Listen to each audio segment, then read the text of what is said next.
What's up, everybody? Welcome back to another Friday Night Live on the Self-Made Sports Network, brought to you by Self-Made, the label music, and presented as always by Hybrid Promotions. I am Slim with my boy JT as always, and then of course with my brother tonight, Young Bakes. How y'all brothers doing?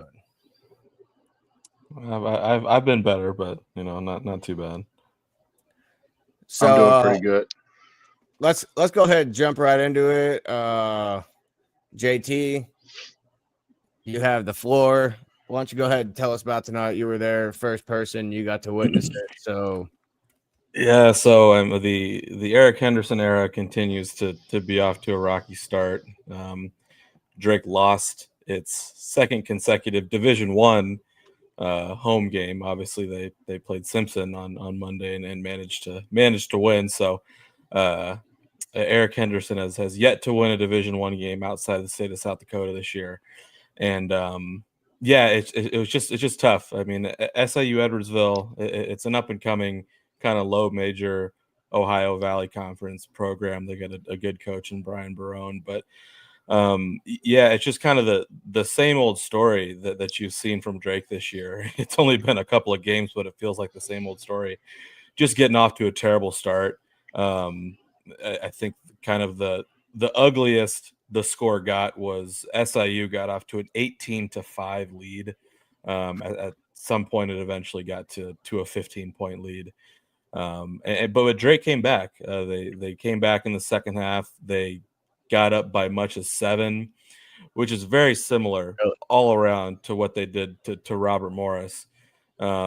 But I guess maybe the story is just that they have to spend so much of their energy coming back that they just haven't been able to maintain that lead and pull away and put away an inferior opponent.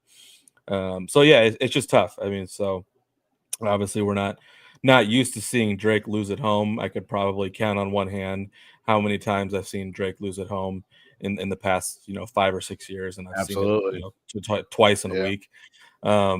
And I guess it's just trying my best to manage my emotions and expectations, because ultimately, it's a brand new team. They're still trying to get it together, trying to give them the benefit of the doubt, trying to give them some time to gel. It's clear that they're still having trouble gelling. And ultimately, when you're a mid-major basketball team, unless you're like an elite level mid-major basketball team, your non-conference record doesn't really matter unless you're looking for an at-large bid, which 95% of mid-major teams, maybe even more, are not in the running for an at-large bid, and really it just comes down to what you do in conference. So that gives you some hope that hopefully Drake can right the ship come Valley time. But at the end of the day, it's just really demoralizing for a fan base to have to go through these losses. You could feel the weight of these losses on the fan base.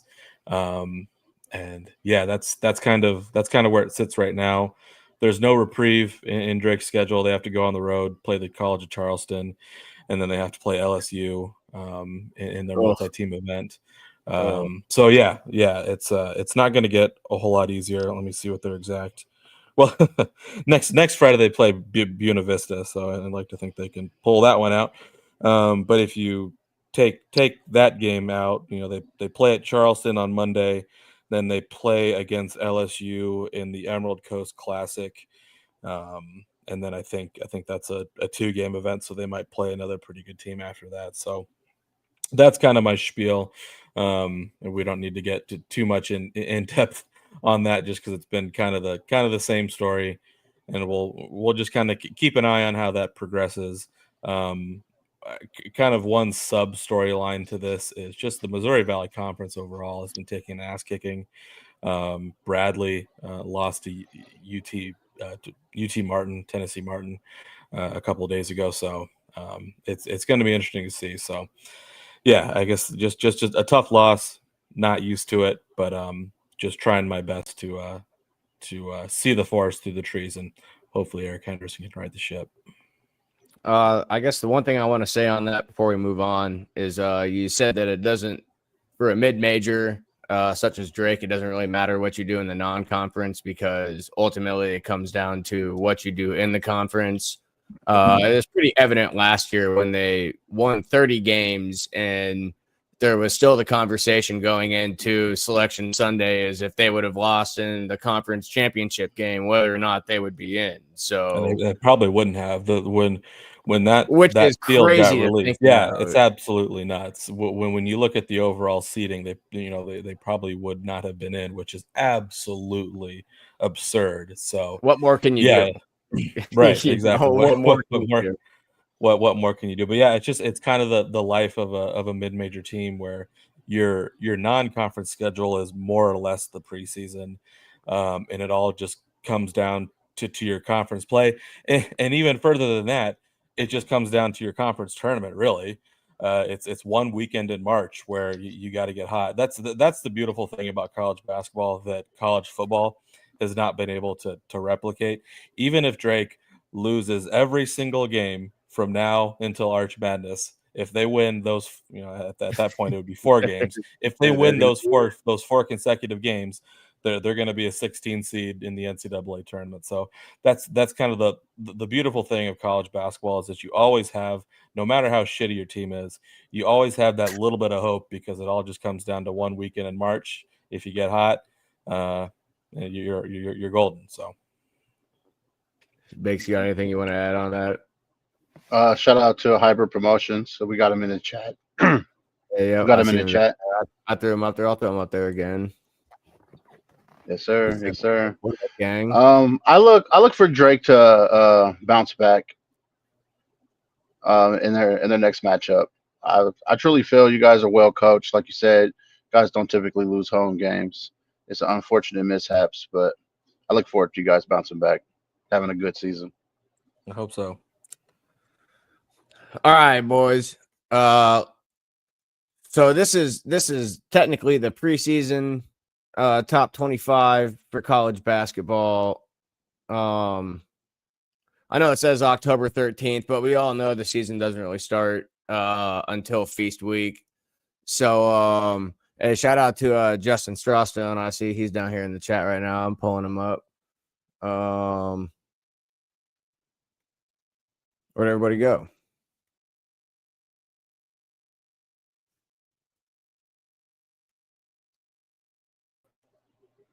Let me pull y'all Yes, back yes. up. Oh, there we go. There we Hey, go. Hey, trying to learn Shout out to software. Strawstone and Yes, Nice sir. Enough Entertainment. So taking a look here at the preseason top 25. I know it says it's a little dated up top, but that's kind of not really important. Like I said, I know you guys could hear me. I couldn't hear what you said, but it doesn't really matter until Feast Week and kind of who you play then. Is there anyone that kind of sets itself apart as you look at this between either of you? Maybe someone who shouldn't be where they are, or maybe someone who's a little underrated. That's a good call. I mean, I guess just kind of I hadn't seen this graphic before. My first reaction is Michigan at number 7. Obviously they have it's his first. I forget the name of the guy that was at Louisville. Dusty May.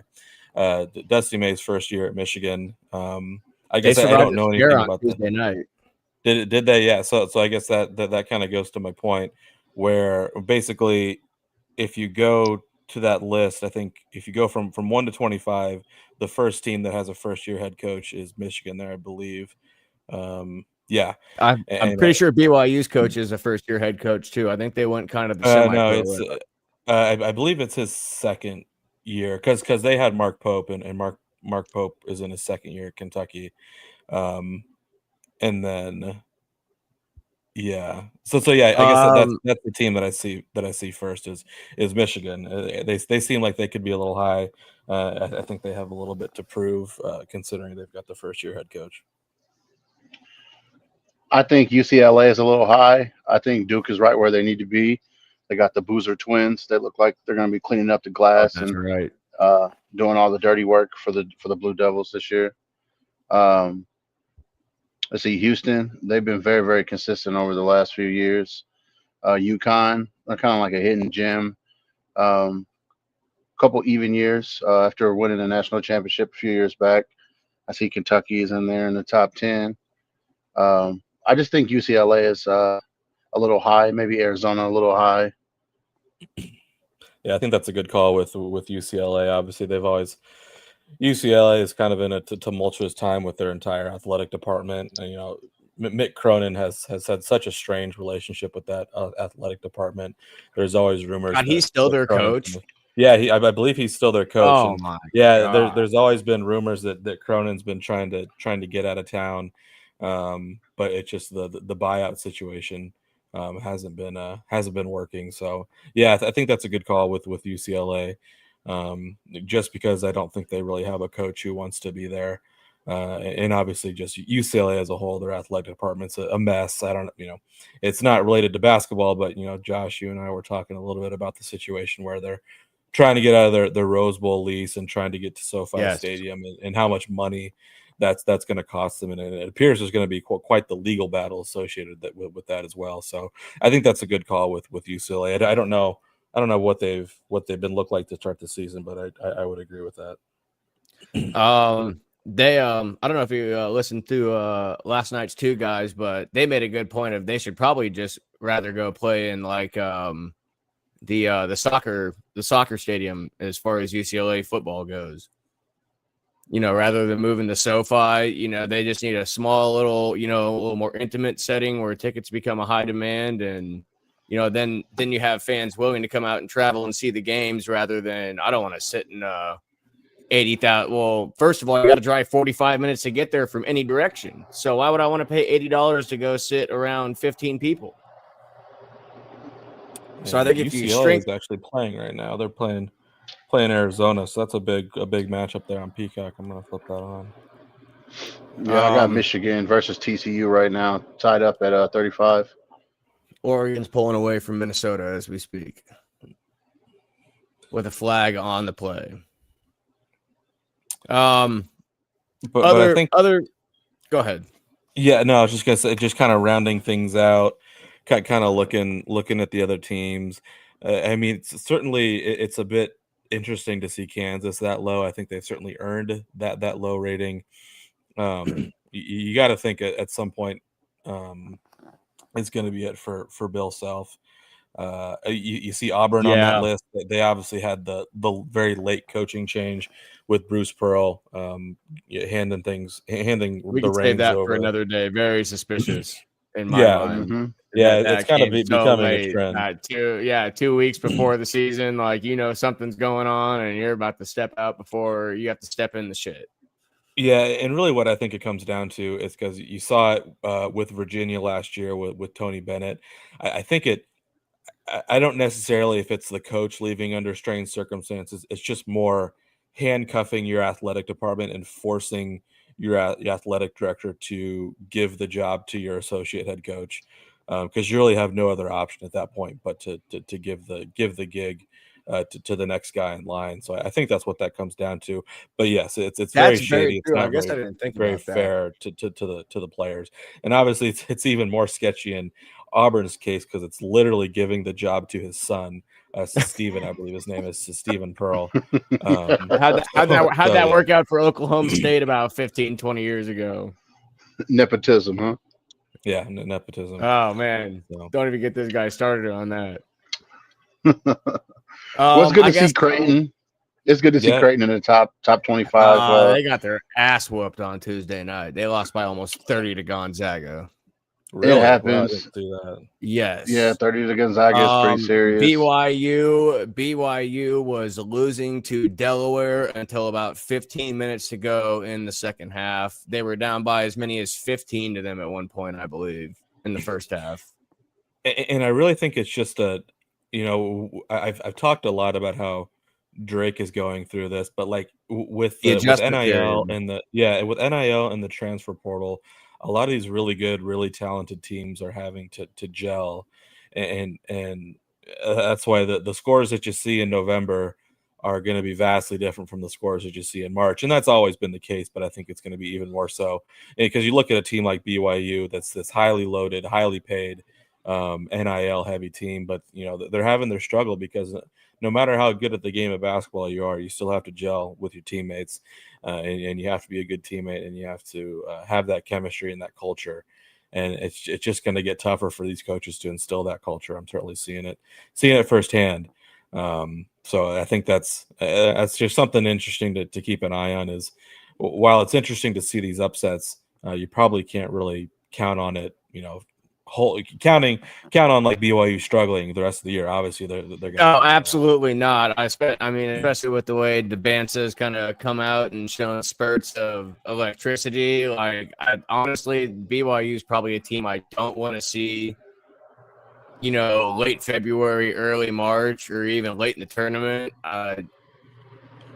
They just seem to have all the intangibles of a team that could really put it together late. I mean, yeah, obviously you see the dysfunction now, but like you said, they're bringing in 4 new guys. They got a freshman that is probably only going to play a year. I mean, if we're being honest, he is probably the number 1 draft pick right now, next season in the NBA. So he's looking really nice. He's looking really nice out there. He looks like a guy that's accumulating himself or acclimating himself to the athletes he's around. JT, we had big hopes for like Omaha Blue 3 or 4 years ago, and it didn't work out at Iowa State, and you kind of thought, okay, maybe he'll go somewhere else and he'll figure it out. Well, he's 2 years in at Wake Forest now, and he can barely see the floor. So I think there's a lot to be said with or Xavier Foster. Guys. Oh man, it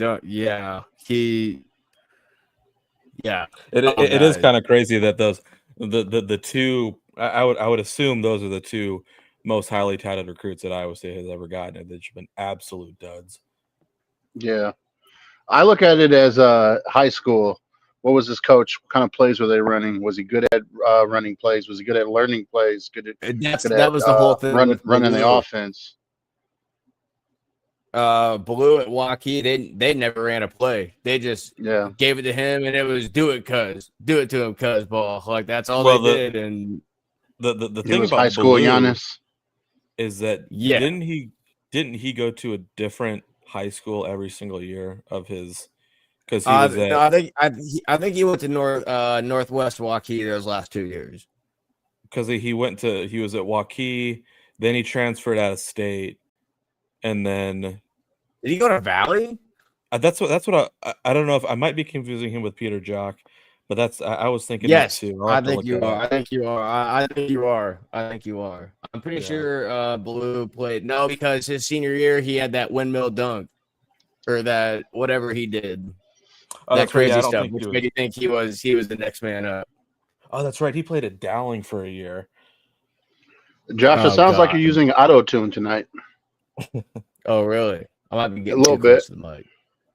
Let me turn it down a little bit. That better? Yes, sir. I'm going no pop screen tonight, so we're trying something different. All right. Yeah. Omaha Blue did not play consecutive years at a high school. So his freshman year he played at Dowling. His sophomore year he played at Waukee. His junior year he played at Link Year in Phoenix, Arizona, and then his senior year he came back to Waukee. So he did play 2 years at Waukee, but they were non-consecutive years. So that can't be good for kids' development. Yeah, that's it. That's a lot. That's a lot of red flags, to be honest with you. Yeah, they should have known. All right. Well, let's. Anyone got anything left they want to say on this top 25 here? Can we go ahead and move on to the next order of business here? We can go ahead and move on. Yep. All right, Bakes, you're gonna take the forefront here. Give us your stump spiel about this. Hold on. I look at my ocean. There we go. All right. Well, Nebraska 3-0, all home wins. Seems like we got a solid program. Will we make the big dance? We're always on the fence. We seem to blow it in areas where we're right in that conversation and we just can't get over the hump. This year we got some experience. Price Sanford, guy out of Waukee. Yeah. He's putting up 14 Yes. points a game.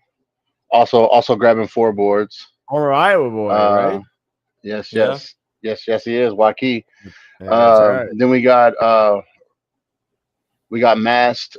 He's from the Netherlands. He's more or less like poor man's Jokic out there. He's a great rebounder. He just had a triple double a couple nights ago. He's averaging 8 boards, 11 points a game. Then we got Hoiberg out there, 7 points a game, 6 rebounds, 4 assists. It's just good to see us come out hot. You know what I'm saying? Snatch up a couple wins early. We got some games coming up here pretty soon. I think tomorrow we play Oklahoma, so that'll be interesting to see if we can get that done. Is that at home? Yes, it is. It's at home, and then we got New Mexico on the 20th of November. So it's going to be a season where we really like set ourselves apart from the last few seasons. I would like to see us in the big dance. Can we get there? It's really up to the players. Hoiberg's running a good system. We got Bryce in the chat. We got Spence in the chat. Shout out Strawstone as always. Always. But yeah, back to Nebraska. Like I said, I'm just looking for some consistency. I'm looking for us to get a couple tough wins, and hopefully we can get to the big dance this year.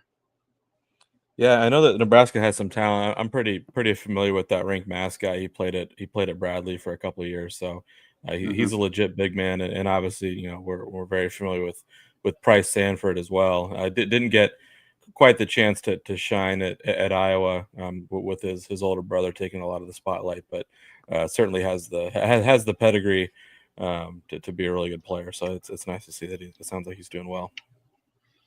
Yes, sir. Yeah, I really That's like. all I really got for Nebraska. I was just gonna sum it up with I really like what Hoiberg's doing. I feel like he's finally kind of getting his freedom, to kind of do his own thing. I know it was kind of touch and go there for a while whether or not he was going to be able to keep his job, but he enjoys where he's at, and he's good for Nebraska basketball as as far as his character and his. I mean, you just can't hate the guy no matter what. I know he coached at Iowa State for a number of years, left us for the NBA, and came back, and I could never be mad at the guy. So, I mean, that's true. The only thing I want to see is him succeed. So that's kind of really the only thing I hope for at this point. Yeah, he does a real good job using the portal. Not sure how much we're spending on NIL for these guys, but he seems to have the right formula to go out and get talent when we need it, to go out there and get experience, guys who really know the game. It's kind of proving themselves at other programs. So, and he's been doing this portal thing longer than just about anybody. I know that a lot of people credit, he was the pioneer. He was the pioneer. A lot of people credit portal. A lot of people credit Fred Pioneer of the Hoiberg portal. for kind of being the first guy to really put a team together using the transfer portal. When he brought in guys like Corey Lucius, Chris Allen, Chris Babb. I don't want to say his name, but I'll just say number 30 was the OG portal. Was the OG portal kid? But that's all. Highway 30. So yep. So Fred certainly knows what he's doing. Obviously, the game has caught up to him a little bit in that regard. Hard not to, but he certainly knows what he's doing, and I know he's a very attractive coach to play for because he has a lot of NBA connections. Obviously, he spent some time in the Minnesota Timberwolves front office, and I know that's something that's always been alluring to young recruits is having a guy that has those NBA contacts. Yes, sir. All right. Bet you want to put a bow on it, give it a kiss real quick, or you want to go ahead and move on? We can go ahead. We can go ahead and move on. We got a couple more topics we need to get through. Yep. All right. So y'all got to bear with me for a second, but we'll make it happen. All right. Oh shit, that worked out pretty good. How about that, huh? Yeah, there you go. Hey. All right. So the first thing I want to point out to you guys, if you didn't notice, it kind of caught my eye by attention. Both of the other starting lineups that we threw up tonight that said starting lineups. Iowa State Mine said prediction. Right, prediction, but it had the word starting in it. Iowa State has opted to go with a first 5 this year.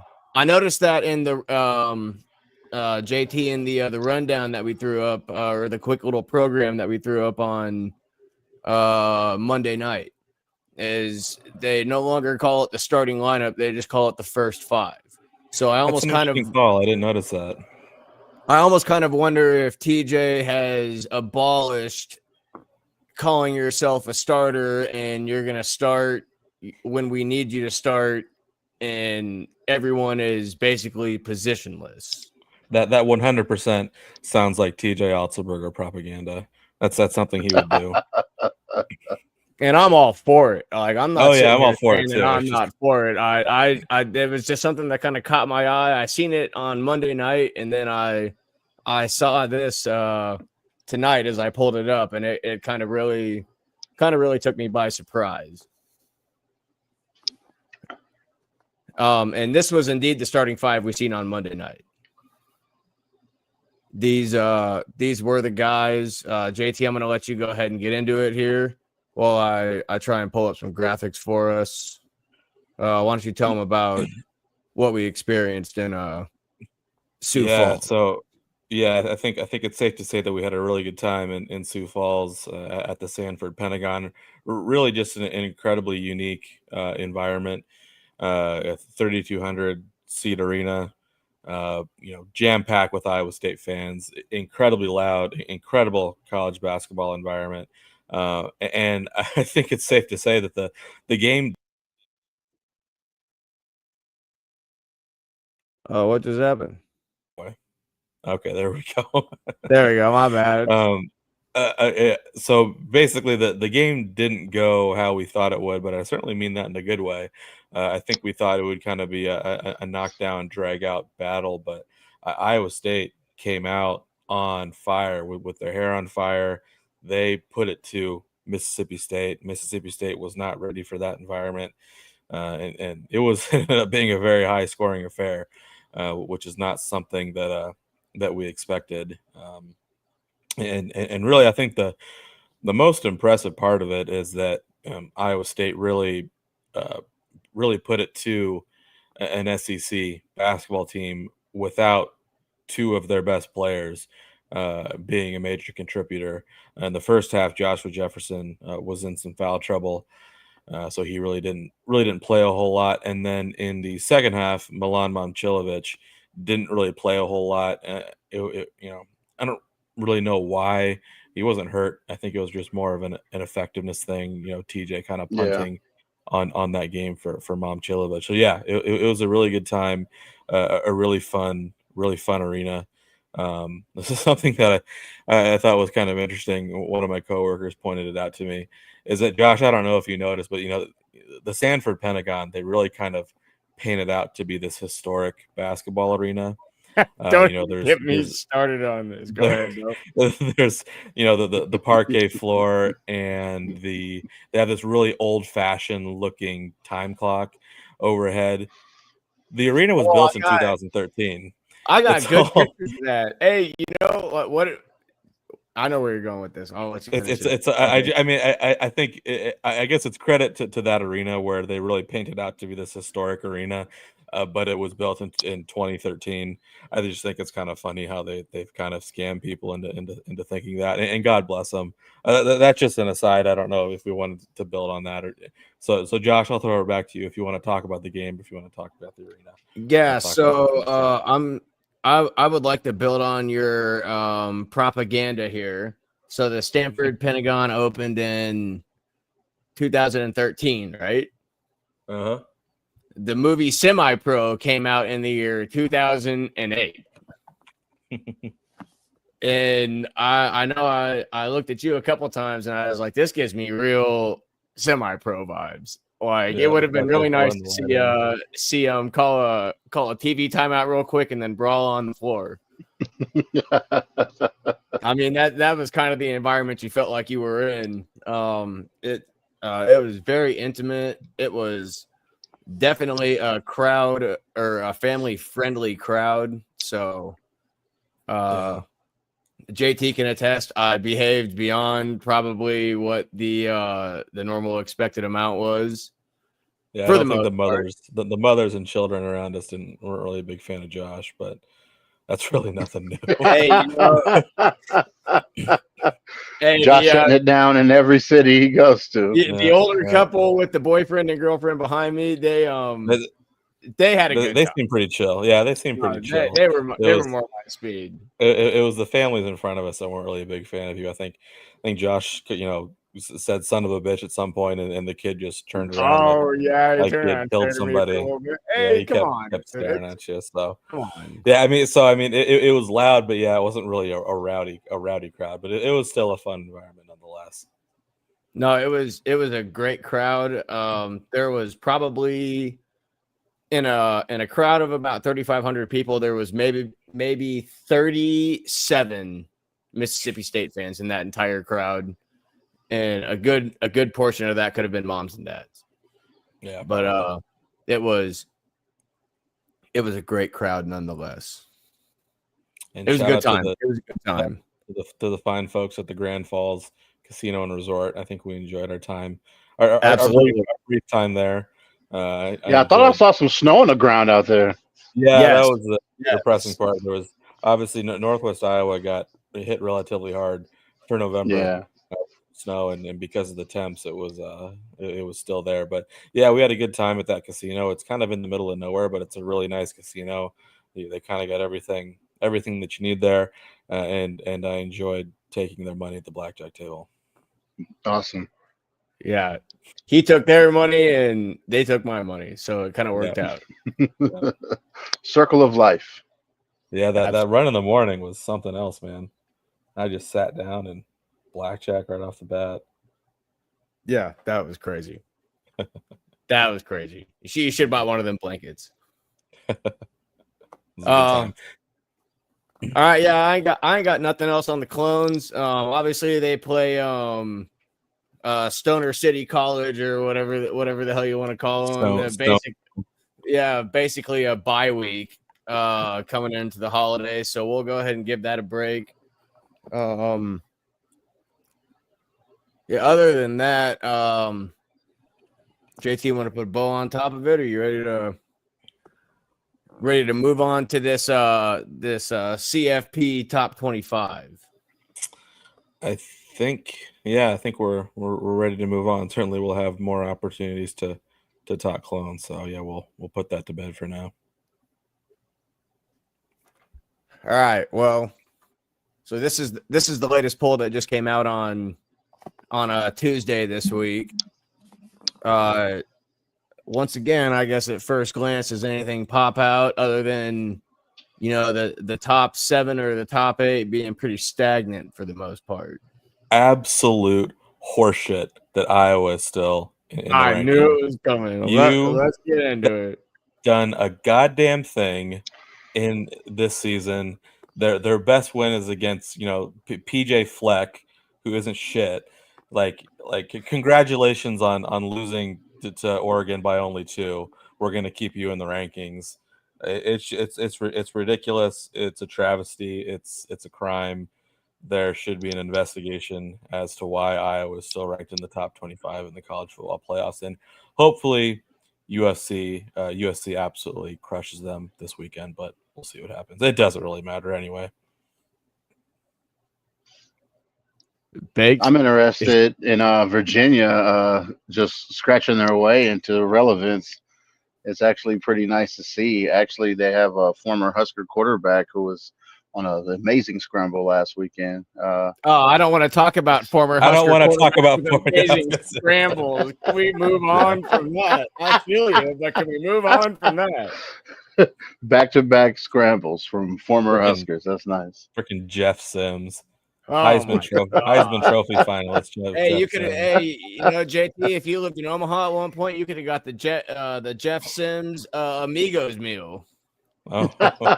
That's very true. As soon as he signed with the Huskers, he got a Migos meal. I think I've had enough of Jeff Sims for one lifetime. And then he got injured, and then he got benched, and then he transferred. And yeah, Then he was I guess he never got- good, and then he ran all over Iowa State on a shitty Saturday afternoon.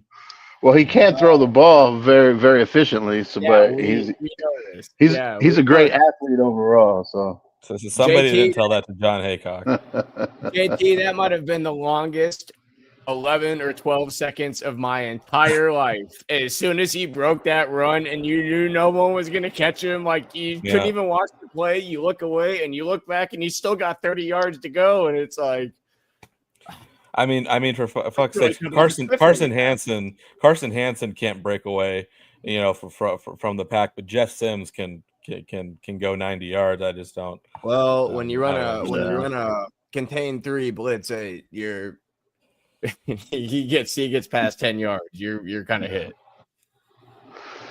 back to this top 25 list. Yeah. Indiana, like I'm very, very impressed. They almost lost last week. Man. An amazing reception in the fourth quarter.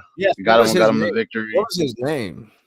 I don't know, but what I tell you is that was one of the best plays I've seen all year. Like it was clutch. Clutch Gene is up on Indiana, but will they be in the top 5 here in a few weeks? Can they maintain and stay undefeated? Omar Cooper Jr. was old boy's name. Omar Cooper Jr. It's always Shout the juniors. It always is the juniors. I think Indiana is solidly in, and I think they're a team I really don't want to play right now. If I had to play anybody, I think I'd rather not play Indiana because they seem to have kind of like that stupid luck streak with them where. Well, not even that. It's just like they believe in their coach. Their coach is crazy he's a hell enough of to a get coach. these guys together. Yeah. That's true. They He's a will lay crazy- it on the line for him, like straight up. Hold on, my mom is texting me. You guys Shout out talk to about- moms. Yeah, shout out to Mama Roberts. JT, what do you see on this top 25? No, I think it's a good call with Indiana. I think Kirk Cignetti's a hell of a leader. He does a really good job of kind of not letting some of the hype or some of the cards be stacked against his team. There's a kind of a viral moment in his pregame interview where the interviewer kind of talked about how Indiana had never won at Penn State, and Kirk Cignetti said this team has never played at Penn State. At Penn State, and it's Really? a really interesting Yeah. point because Really? he's a soundbite maniac, bro. yeah, Like he really is. It's a good point because like you like to stack these historical stats against teams like Indiana has never won at Penn State, but like those are completely different teams. Exactly. So it's Correct. kind of Yeah. interesting point, and I think Kurt Cignetti is a real one for that to point that out. Yeah, to kind of build on that, it's like a culture change. We've watched it for the last 10 years at Iowa State where, going into that Arizona State game, I had a Facebook message, that I had put out, or a Facebook post, I guess, in 2009. 5-3 was like something to celebrate and something big. And going into that game, they were 5-3, and it's like 5-3 seems like the end of the world. And then they lost the game, and then it really seems like it's the end of the world. So it kind of really comes down to a culture change and making everyone believe that the standard can be raised. It's college football is not what it was 15 years ago. College football is not what it was 10 years ago. It's a completely different beast now, and the teams that succeed are going to be the teams with coaches and systems in place to bring in guys to fit into a system that want to win. You could pay all these guys all the money in the world, and you could put a team together that costs $100 million. But at the end of the day, if all they care about is themselves, you're never going to be a team. And the one thing that doesn't change about this is football is a team sport. And it will always be a team sport. There's 30 guys that got to play every week. So it don't matter what the one guy does if 29 other guys don't carry their weight.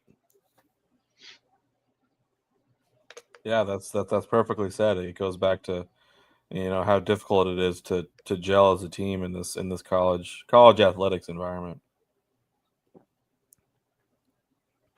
Well, I ain't got much else on them. That was kind of my big crescendo on that. Let's go ahead. Let's see if I can not fuck this up. I'm gonna bring in our man in waiting here, Mr. Hybrid himself. Yo, what's up, guys? Mr. Spencer. What's up, man? Is my mic What's working? up, Spence? Yeah, sounds good. Yes, sir. Just chilling, hanging out, playing some games, healing up from Turn this your volume down. from my club. Oh, jeez. I don't know if I can, but There you go. Pull it away. There you go. Okay. Perfect. how you guys All doing? right. Well, how you doing, brother? How you feeling after the big procedure? Doing pretty good. A little loopy off all the drugs they gave me, but I mean I'm doing all right. Healing quick. I'm waiting for the morphine overloads. He said healing quick. He just had surgery All right. yesterday. Healing Right. quick, speedy recovery. I'll be got out like- there next week. I got like a month. Good and a vibes half only. left. Right, good vibes, man. Good vibes only. Right. But yeah, I believe I'm here to talk about a show we have coming up in December, on December 11th. Oh no, we can't talk about that. We can't talk about that yet.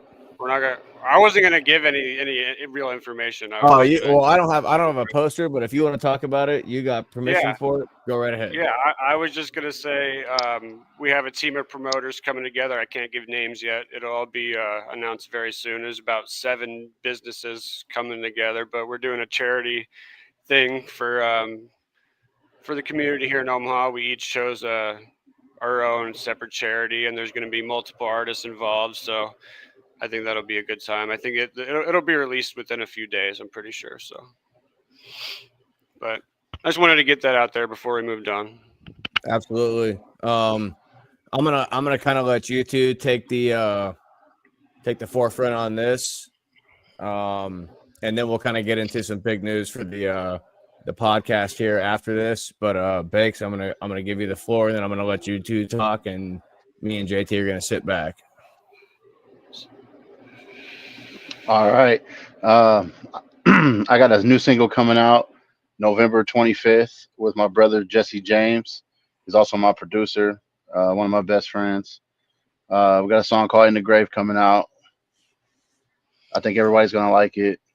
You get to see a different side of me, different kind of bars, different wave of songs. So I'm excited to get this put out and just see everyone's reaction. Right. It's a very great song. I mean, I'm excited to see what everyone thinks about it.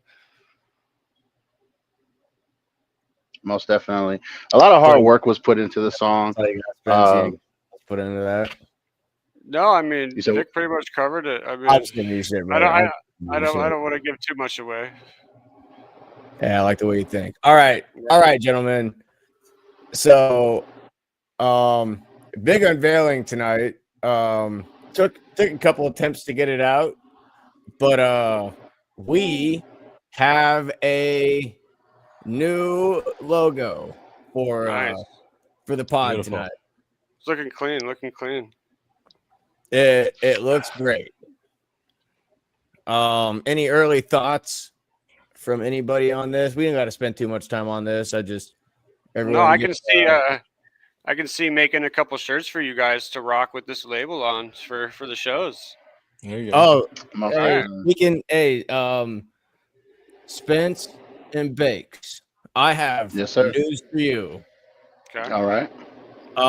Did you see that Lefties in Des Moines is closing? Yes. Yes. We were me and Vic were together earlier and we were talking about it. It's crazy. Yeah. Sad My to mom, see. my mom broke that news to me this morning. Do you guys have any? Oh, Do yeah. you guys have any insight on what's going on, or is it just kind of? No, I don't know anything. All I saw was what people posted. I mean, they didn't really say why, but yeah. JT, It's do very you have any insight on this, or? No, I mean, I assume it's just kind of the same thing. I mean, you're kind of seeing these small music venues start to bite the dust. We saw the same thing with the Right. gas lamp in Des Moines. So I like I said, I don't know the details. I can only assume it's just kind of the same stuff. Right. It's kind of a consolidation. It's sad to see.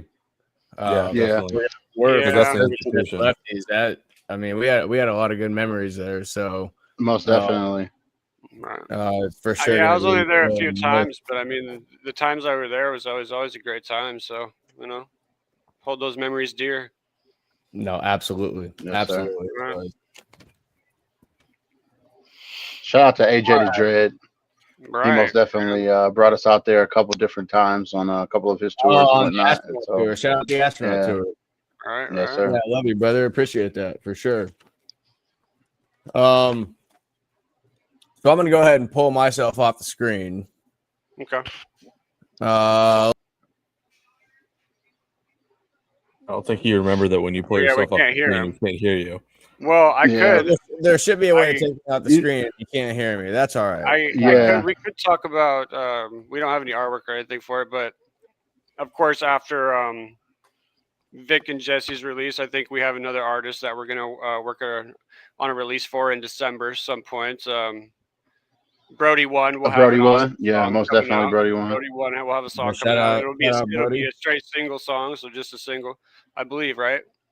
Yep, back Just around. him, right? Just him. So Yes, sir. that'll come out Christmas sometime. We're excited to push that as well. So Shout out Brody, man. We need to get him Right. on here. We need to get him on here at some Yeah, point. Get him definitely. on the pod. Get Brody on the cast. Right. I know All that's right. right. All right, gentlemen. Well, I can't pull myself off the screen and still hear myself in the background. So I got a little questionnaire I'm gonna put you guys All right. through here real quick. Let's do it. The first question I got for you is you got to cut one center. And before anybody talks, I decided to do a little deep dive on these six fine gentlemen here. And I'm going to read off stat lines for all six of them real quick to make it 10 times harder for y'all. Y'all ready? Because I do not know basketball. So All right. So we got Shaquille O'Neal. I know he's looking like an Orlando Magic here, but we're just going to take these as careers in general. So we got Shaquille O'Neal. He played from 93 to 2011. That is 19 years. He averaged 23.7, almost 24 points a game, basically 11 rebounds, 2.5 assists, almost 2.5 blocks. He's a 15-time All-Star, a 4-time NBA champion, a 1-time MVP, and he's a Hall of Famer. So there's option one. Option two is the Joker, Nikola Jokic. He came into the league in 2015, so that means he's been here for 11 years. He's currently averaging nearly 22 points a game, 21.9, 11 assists on the dot, 11 rebounds, 7.3 assists, and only less than a block a game. Now, he is a 7-time All-Star in his career. He's a 3-time MVP already, a 1-time champion, and he is active. I would assume when he gets done, he will be in the Hall of Fame. That is your second option. Your third option is Wilt Chamberlain. He played from 1960 to 1973. He averaged 30.1 points per game, 22.9 rebounds per game, 4.4 assists, was a 13-time All-Star, a 2-time champion, and a 4-time MVP. And of course, he made the Hall of Fame. Incredible, right? We're Incredible. only halfway through this list. All Your right. next option is Hakeem. He played from 85 to 02. JT, that kind of shocked me that he played all the way up until 02 because I don't remember him, but I know he was great.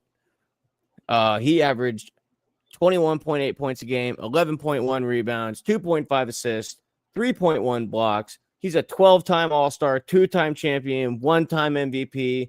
Of course, he's a Hall of Famer. Now it gets interesting down to these last two with Kareem and Bill Russell. So Kareem played from 70 to 89.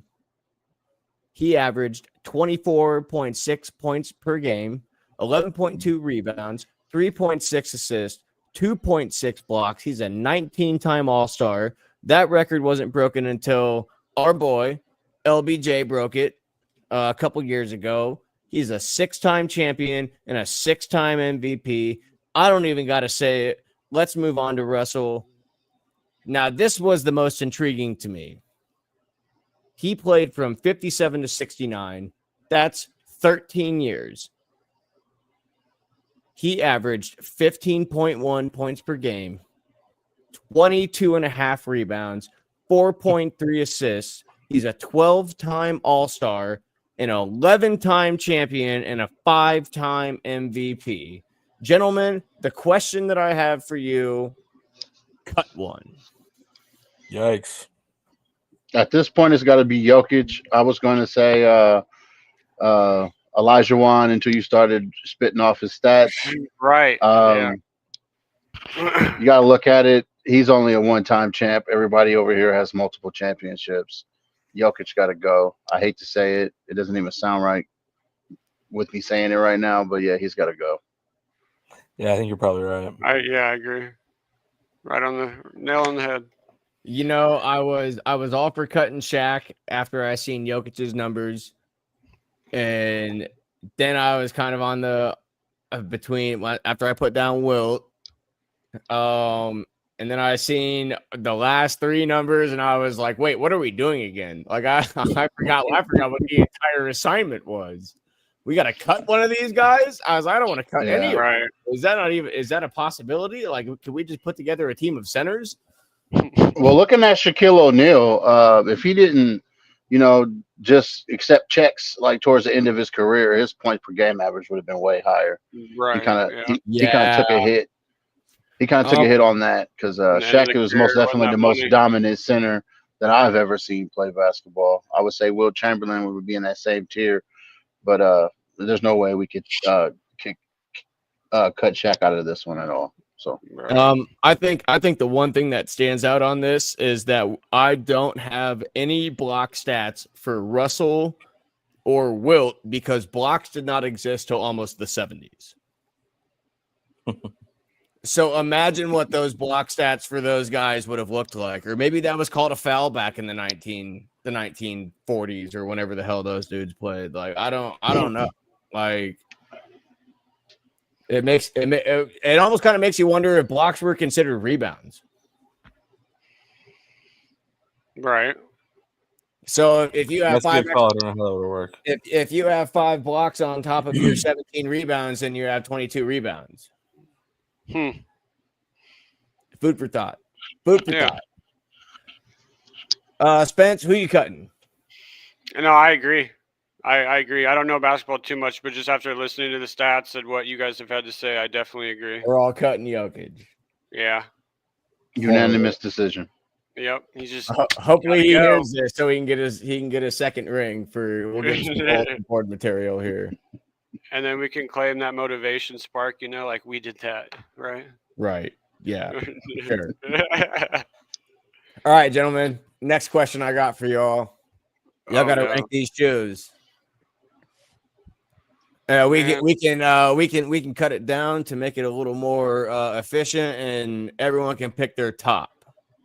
I got my top, but I don't like most of them.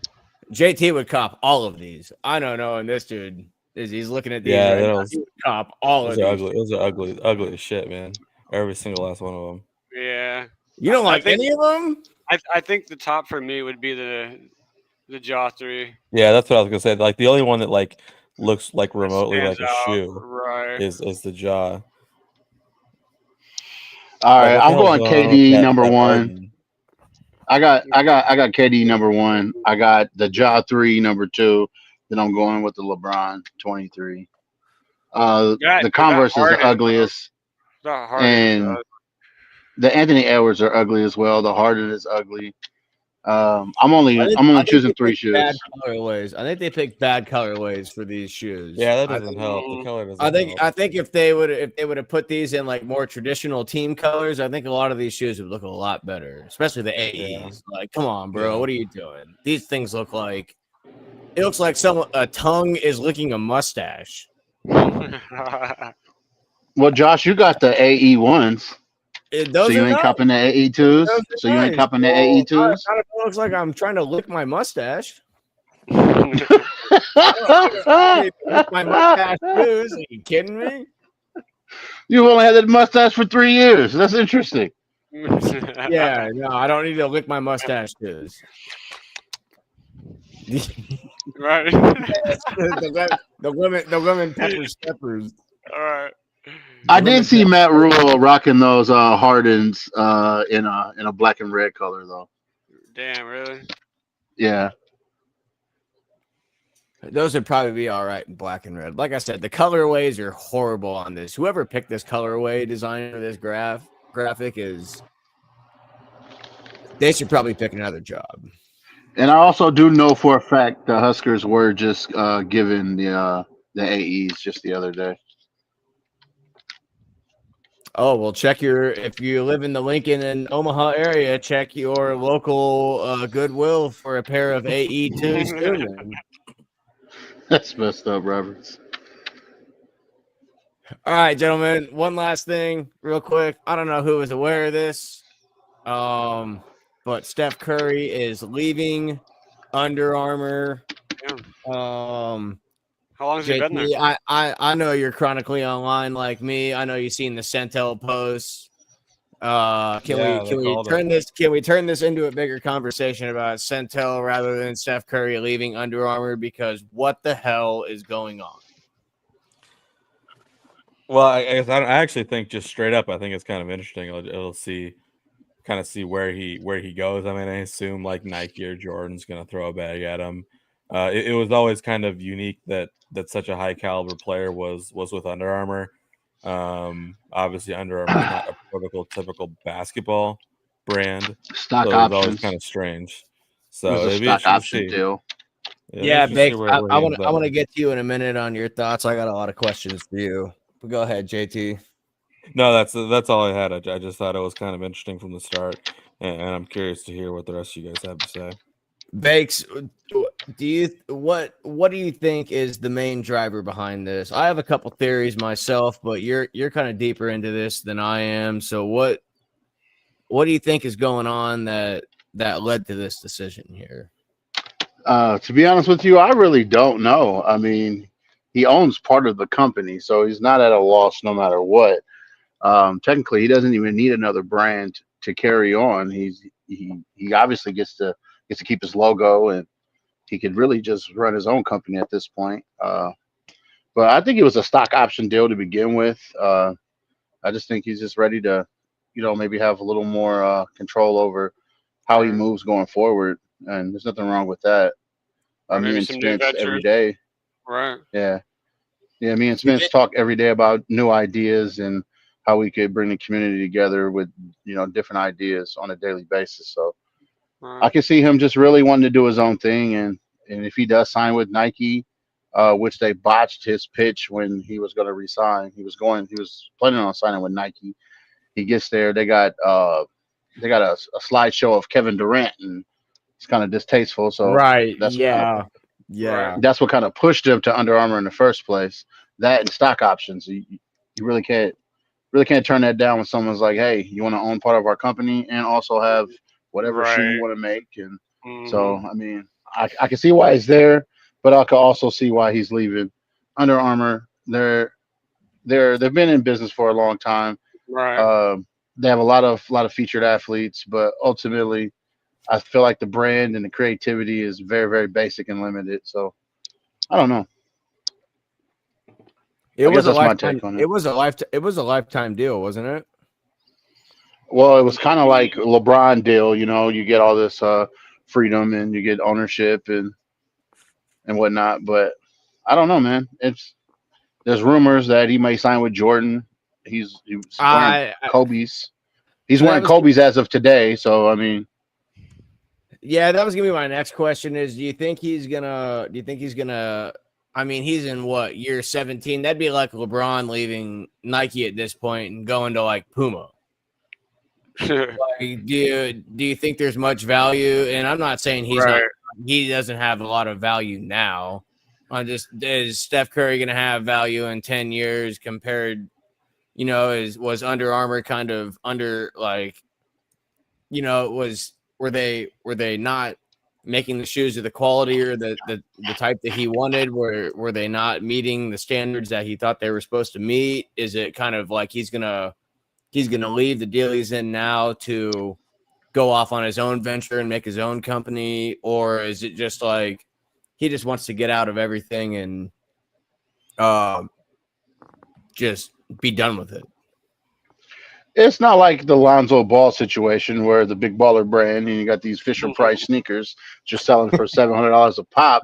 I believe the sneakers were quality. I believe they had a good run together. Um, I wish I could tell you the exact reason why he left, but Right. Do you own a pair of Steph Curry's? no. The only person sorry, the only person I do know who has a pair of Steph Curry's that is in my circle is my brother Andre. He's the only one. And Steph Curry is well known as probably the most famous light-skinned man in America. So I mean, I don't really see him doing wrong by making the decision he made. So Yeah. No, I support Something's him. gonna Man. come out of it. Yeah. I ain't got no Yeah. hate for nobody. I got no hate for nobody. Go get your bag, brother. That's all I Right. gotta say about it. What about you, Roberts? Have you ever owned a pair of Steph Curry's? Oh, look, my mom. What? She What up, she said, good call, Vic. Matt? I know This that's is right. brother, That's funny. Would Shout I out ever to own Beth a pair of Roberts. Curry? No, I would never buy a pair of Currys. I'd buy a pair of Kyrie's before I ever bought a pair of Currys. Bryce said he had a pair of the Stephon Marbury's. The Oh, there he Starberry. is. Yeah. The Starberries? Starberries? Oh no! What are those? What are those? All right. I was all about the Shaq shoes when I was a kid. Yeah. Are you talking about the Reebok Shacks or like The or ones like that you or like get the at the ones you Duckmans? get at Walmart. The ones you get at Walmart. Oh, the Duckmans. If you still have They're like pair all of black those and that were white. in mint condition, you can sell those for $1,000 now. There you go. Right. Well, boys, with that being said, I'll probably get out of here. I'm getting pretty loopy and tired, so I don't want to embarrass myself on here, Hey, so. yeah, let's everyone in the chat, give a shout out to Spencer. Nice. My All mom right, is Spence. talking about texting me on the chat. Let's give a shout out to Spencer real quick. He just got out of surgery yesterday for Hand some surgery. health Yeah. issues. Hand He surgery. I was said some health issues. Roberts, you are famously animated like the Incredibles, my man. Slim, you are always on something. I tell you, man. Give him some Funny. credit. All right. He no, said, all right, "You dealing with some health issues?" Oh man, heal up nicely, Spence. Thanks for being on the show with us tonight, brother. It's Yeah, nice we talking to you having guys. you. Appreciate Much having love you, and- brother. Yeah, Much man. love, and I'll be watching the rest of it. So, Absolutely. peace. All right, well, let's get this Curry thing off of here. JT, do you want me to land the plane tonight?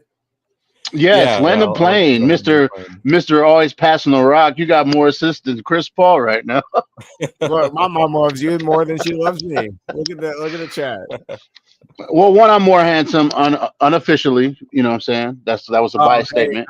But she wanted me to say, "Go Cyclones" and "Go Rams." Per my dad. go Rams. She sent me All a picture. right. Hold on. Oh, mom's coming in the chat. Hold on. Let me see if I can pull this up real quick. With a picture of these shoes. I can't show these shoes on air, Mom. I don't have this graphic uploaded. I'll send this to you guys. What kind of shoes are they? They're No, we need to know. No, they're Curry 11s. They're actually kind of fire. They look like cycling shoes. I don't know if I Okay. can. I don't know if you can see it. No. If I pull it up on my phone like that. Yeah, that ain't We gonna cannot. Work. No. That ain't gonna work. Yeah, sorry, Mom. I'll send it to him behind the scenes. With that being said, this is Friday Night Live on the Self-Made Sports Network, brought to you by Self-Made the Label Music, as always presented by Hybrid Promotions. For Young Bakes and for Irby JT, I am Slim. We hope you all have a good night. We hope you had as good of a time as we did.